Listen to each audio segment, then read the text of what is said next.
Alright, what did I learn this week? Just staying up with my parents here. I've got a nice property out here, very picturesque. It's about 2 hours from where I am in Melbourne. Just up here for the Christmas. And I was just thinking, it's actually a bit earlier this week. I was thinking back to a time when I was at uni, and there was this guy in one of my classes, and he was sort of the typical like hard-working uni student. Like, he was always like in the libraries studying, preparing for tests, whatever.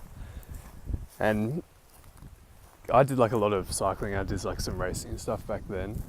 And I remember he always used to say like, "Oh, why do you put so much time and effort into that? Like, you could be studying more and getting better grades, which means you get a better job, blah blah blah."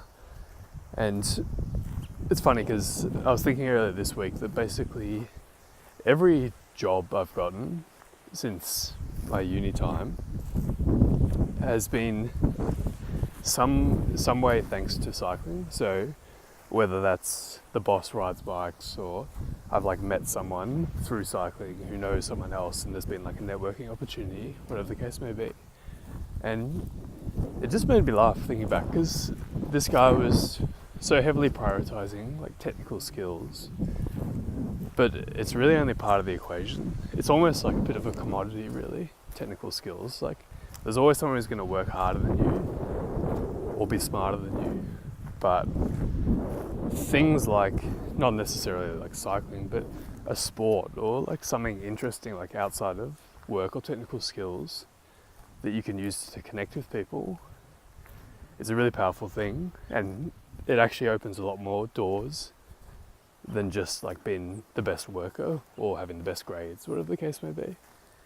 So yeah, it's just kind of funny looking back and thinking how I've had so many good opportunities that have come my way because of that time I've put into something other than study or work. And someone like that who was in my class viewed it as just a waste of time, but reality is like, yeah, all that stuff, first of all, it makes you just have a more interesting life in general if you do other things other than just work and study. But second of all, like, there's literally just more opportunities that come your way because of that. So it's actually more productive to be working on stuff like that than just to be grinding it out and working hard on it. So definitely don't think that if you do like a sport, or if you do like something on the side, or you have some hobby, don't think of it as a waste of time. Just integrate it into what you're doing, because opportunities can come from that sort of stuff.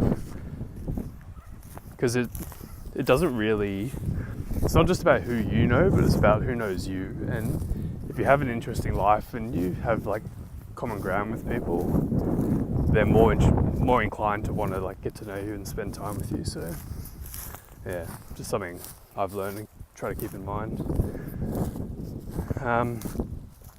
The other thing was, I've been spending quite a lot of time with some quite smart people, like some really smart people, and the past like few weeks, it's almost made me feel like a little bit like insecure, or just like, it's just not good for the ego. Like, when you feel like you're the dumbest person in the room, it's kind of bad for the ego, and it kind of makes you feel like you're not good enough, whatever the case may be. But it's funny, because if you're the smartest person in the room, that oftentimes means that you're in the wrong room and you're not surrounding yourself with people who are actually going to push you and help you grow.